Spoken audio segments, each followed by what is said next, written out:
The banking institutions in the United States have a nagging problem. More than $20 billion in unclaimed monies.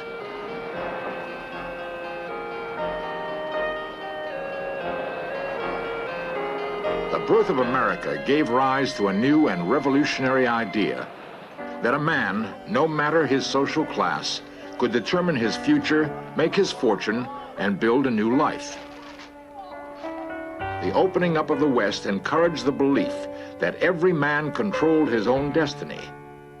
Millions of dollars were made on the whims of chance, whether they were gamblers or miners, peddlers or farmers. Some of those fortunes became forgotten after their owners died in obscurity, never leaving a will. Of all the stories of money won and then forgotten, one stands apart from the rest. In the San Francisco vaults of Wells Fargo Bank lies what is purportedly the largest unclaimed stock certificate in the world. Its worth is estimated at $3.2 million. Who stands to inherit this fortune?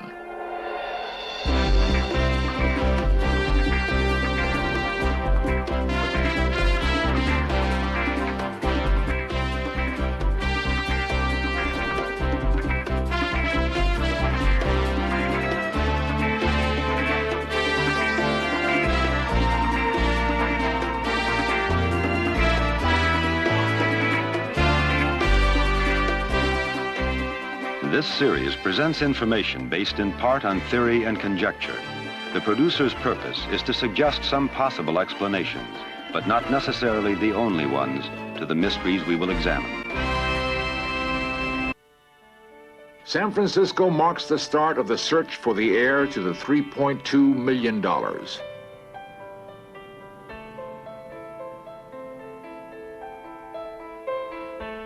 A great number of domestic as well as overseas financial institutions have chosen to place their headquarters here. Fortunes are spent sorting the thousands of documents that detail financial exchanges generated here. It was in the process of examining some of these records and setting up new files that Wells Fargo Bank accidentally discovered Stock Certificate 390. The certificate epitomizes the $20 billion unclaimed in the United States today. Everyone watching this program might have had an aunt, uncle, or perhaps a great-great-grandparent who left money in an account, property, or stock that is forgotten. How would you like to inherit the $3.2 million in the Texas Pacific Land Certificate? In search of, set out to find the rightful heir. We began making a checklist of the leads that we had. First, we knew that Texas Pacific Land Trust Company had issued the certificate in 1888. Second, we knew that a New York lending firm, Blake Brothers, was involved. Third, the name Delamar was associated with the stock. How or why, we weren't sure. The first name on the list of leads we had gathered from San Francisco research was Texas Pacific Land Trust. We traveled to Dallas, home of that corporation, in hope of learning more about the certificate. The vice president of the trust, Jim McCall, gave us our first solid bits of information. Certificate 390 was one of the original certificates issued by the trust. It comprised 100 shares. The certificate had originally been issued for shares of stock in T&P Railroad, which subsequently became Texas Pacific. The shares of stock represented parcels of land the railroad had received from the state of Texas in return for building a rail line from Texarkana to El Paso. Texas Pacific stock had split numerous times, and coupled with the trust's association with Texaco Oil, every original company share became worth incredible sums. Certificate 390 had become increasingly valuable because on much of the cattle grazing land it represented, oil had been discovered. In 1954, the trust ran ads all over the country trying to find the unknown heir. I have this set of files here which represents correspondence, claimants, letters we have received from various people who think they may own it. Texas Pacific found no one who could prove ownership. They did have records, however, that the New York lending firm, Blake Brothers, had originally purchased Certificate 390 and 4 others in 1888. All the certificates except 390 were recorded as being sold to other individuals. Only 390 had been lost. Some theorize that the mistake occurred because business records were not carefully kept before 1924, when the Securities and Exchange Commission demanded otherwise. There were other reports that possibly the certificate and any record of it were destroyed in a fire at Blake Brothers in the 1920s. The next stop, obviously, was New York and Blake Brothers. While checking business records in New York City, we discovered that the old Blake Brothers had liquidated all of their assets sometime in the mid-1950s and no longer existed. There was even an indication that Blake Brothers had begun an investigation into the whereabouts of Certificate 390. An attorney who represented Texas Pacific, Frederick Shea, explains. They began a thorough search among their records and so forth to ascertain anything they could about why this certificate had originally been registered in their name and what had happened to it. And it turned out eventually that they couldn't find anything on it. So they came to the conclusion that since no one had claimed ownership of this certificate, which was then worth about $2 million, over all these years, and it was registered in their name, and there was no contrary evidence that they were entitled to it. In 1952, Blake Brothers instituted a lawsuit in the New York Supreme Court, here recreated, to prove that they and they alone owned the certificate. Their case was consistently hindered by incomplete or inaccurate records. The case reached the turning point when their star witness, under oath, and who had been with the company since the late 1890s, could not remember details of transactions involving the certificate or of Texas Pacific Land Trust. It seemed that Blake Brothers could not prove ownership either. Then who was the real owner of the certificate? That left only one more lead on our checklist: the name Delamar. New York's public library houses one of the best genealogical sections in the world. Nearly any name can be traced here. Delamar was an unusual name, so we were hopeful of finding at least some information. Searcher Barbara Wager found something. There was a Delamar, a Captain Joseph Raphael Delamar, a prominent and wealthy New York citizen at the turn of the century who had emigrated from Holland. In the New York Times, we learned that upon his death in 1918, he had bequeathed great sums to medical schools, nieces and nephews, and to his only child, Alice. In that year, Alice Delamar was still in her late teens, which meant that she could still be alive today to claim her fortune. In the process of researching the Delamar name, we came across what might be another branch in the genealogical tree. A Delamar family was living today in Atlanta. We had two choices. Since we had no record of Delamar's daughter, we decided to follow up our lead in Georgia. We have been able to trace our descendants back to around 1692. Mr. and Mrs. Dean Delamar had compiled a family genealogy, trying to discover if they could prove any relationship to Joseph Raphael Delamar. In 1685, Louis XIV issued an edict expelling the Delamar family, along with other Huguenots or non-Catholic Frenchmen, from France. In the process of fleeing to Holland or England, thousands of Huguenots were slaughtered. On the premise that the Huguenots either went through London or England and Holland, in that Joseph Raphael was in Holland, it would, I would think, would be a good connection that the Delamars in America before Joseph were related to those in Holland. So I don't think there's any question that we can tie into Joseph Raphael. To date, this link has not been confirmed. Then, an intriguing fact. Mr. Delamar recalled discovering a silver boomtown in Idaho, which bore the family name, Delamar. He wondered if there was a connection. We knew Captain Delamar had various mining interests. Could the captain have owned the town? We headed west toward the Idaho-Oregon-Colorado borders, where the tiny town of Delamar was located. We arrived in Delamar to find it a ghost town. The old silver mine shaft was in ruins. The main street was only a shadow of what it had been. Most of the buildings, which had been hastily constructed, had fallen into complete disrepair. Their inhabitants, including Delamar, had died or moved elsewhere. Nothing in the decaying ghost town gave us any further knowledge concerning the whereabouts of the captain or his daughter. The traditional records, marriage certificates, land deeds, wills on public file, were not helpful. We wanted to try one more possibility before leaving Idaho.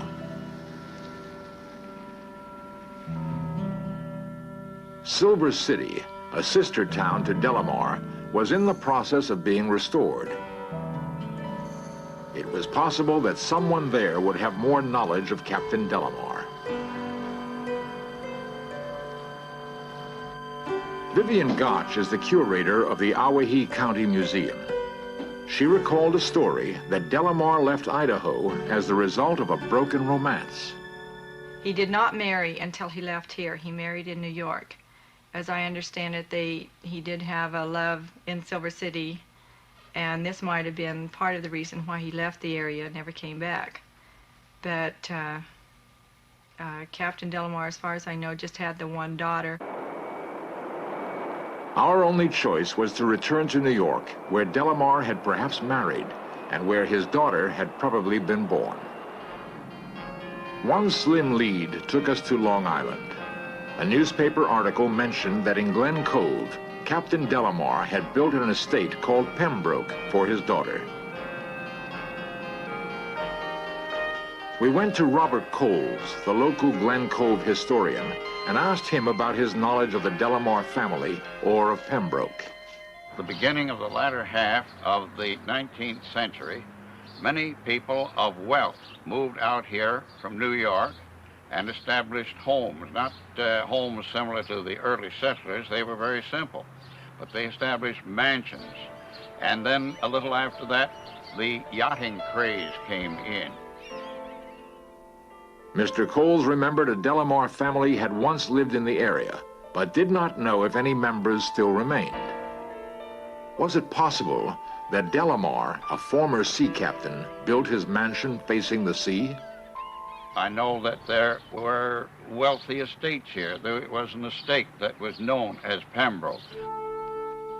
Mr. Coles agreed to guide in search of cameras to an area where many old Glen Cove estates had been built. Although our society is referenced and cross-referenced in computerized records, we found no note of Alice Delamar. The only lead we had was Mr. Coles, who knew the area. We had to rely on his memory to break the mystery of the missing heir. We did find an area that had once been called Pembroke. It was ironic that although we were searching for a person, we were reduced to looking for a landmark. When we arrived at the location, we found it overgrown, thick with weeds, poison ivy, and twisting, reedy vines. Oh, my. Deep within the overgrown area, we spotted remnants of a structure.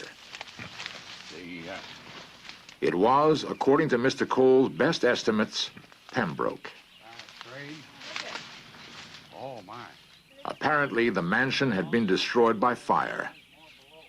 It Virtually nothing was left. No personal effects, no papers had survived either the fire or the scavengers who surely followed. Good. Never expected to find it. There was not the tiniest scrap of evidence as to what had happened to the Delamars and where they might have gone. All we knew for sure was that Alice Delamar, the daughter of Joseph Raphael Delamar, once existed.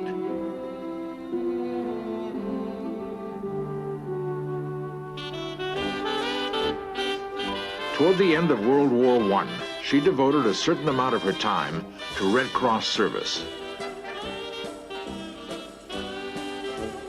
Then, seemingly, she had disappeared from sight. Some say she moved to Paris for a brief period. No one was sure. Where had Alice gone? Was she still alive? If so, was it possible that she didn't know about the certificate in San Francisco? Would Alice Delamar ever claim what was rightfully hers?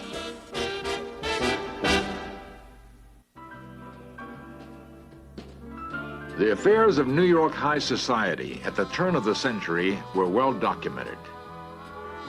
Life consisted of a series of lavish parties at elaborate Park Avenue residences. The boredom was broken only by predictable trips to Europe. We reasoned that since Alice Delamar had received $10 million upon her father's death, her actions might also have been documented in publications devoted to the life of the wealthy. In one of the shadowy corners of the New York Public Library's main reading room, we began tracking Alice Delamar in the New York Social Registry. We learned that Alice had spent some time at this Madison Avenue apartment belonging to her father, and which was located next to the Henry Morgan residence.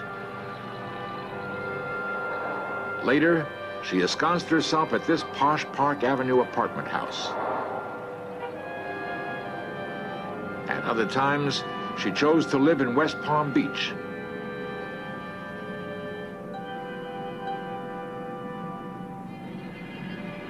One of the last listings brought us to Weston, Connecticut. It had been a month's hard work. We found her estate, and then came the greatest disappointment of all. In her declining years, Alice Delamar decided to protect her privacy by retreating inside this plant-shrouded estate. She refused to be interviewed on camera, and we respected her wishes. She did, however, provide us with some intriguing information about her father, Captain Delamar. A man named Decker approached him sometime between 1888 and 1904, possibly in Colorado. He asked for a $500 loan. Delamar, it is reported, was a tough, canny businessman who had come to the New World and literally made a fortune in various financial dealings and mining interests. Delamar demanded collateral, and Decker offered stock certificate 390, which Delamar accepted.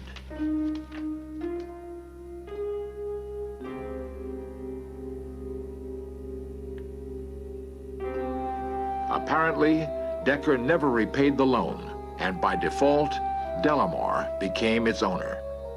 Through some financial connection of Delamar's, the certificate found its way to Wells Fargo Bank, where it lay undiscovered for nearly 80 years.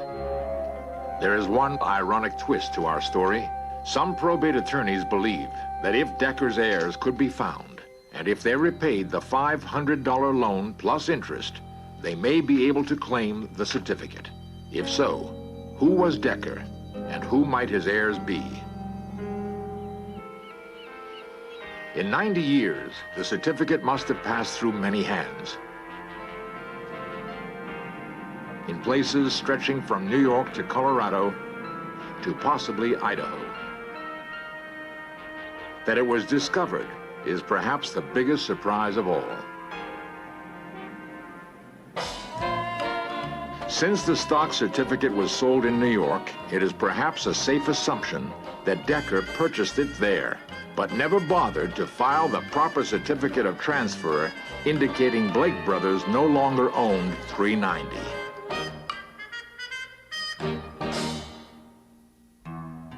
Meanwhile, the opening up of the lands west of the Mississippi had begun a whole new age in American culture. It was a time in a young country's history when a man, any man, if he was smart and lucky enough, could make his fortune. Gold had been discovered in 1848. The migration west became a violent, surging river of men intent upon making their fortunes. Decker could have been like any one of these men, perhaps young, green, but ready to take a chance on striking it big. Perhaps it was in Colorado or Delamar, Idaho itself, where Decker parlayed his Texas Pacific Land Trust Certificate 390 for a $500 loan that was to be his stake. Was it? We don't know. We are sure that in San Francisco lies 3.2 million unclaimed dollars. Any one of the 59 Deckers of New York or the 160 Deckers of Idaho or Colorado might be able to claim the fortune of a lifetime.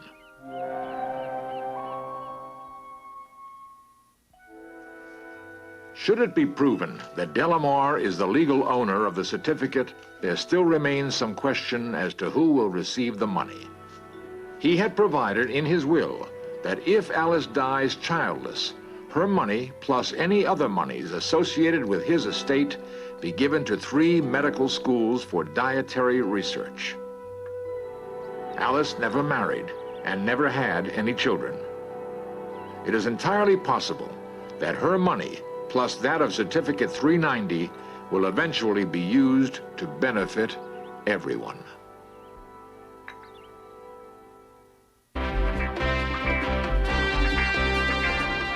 Lost civilizations, extraterrestrials, myths and monsters, missing persons, magic and witchcraft, unexplained phenomena.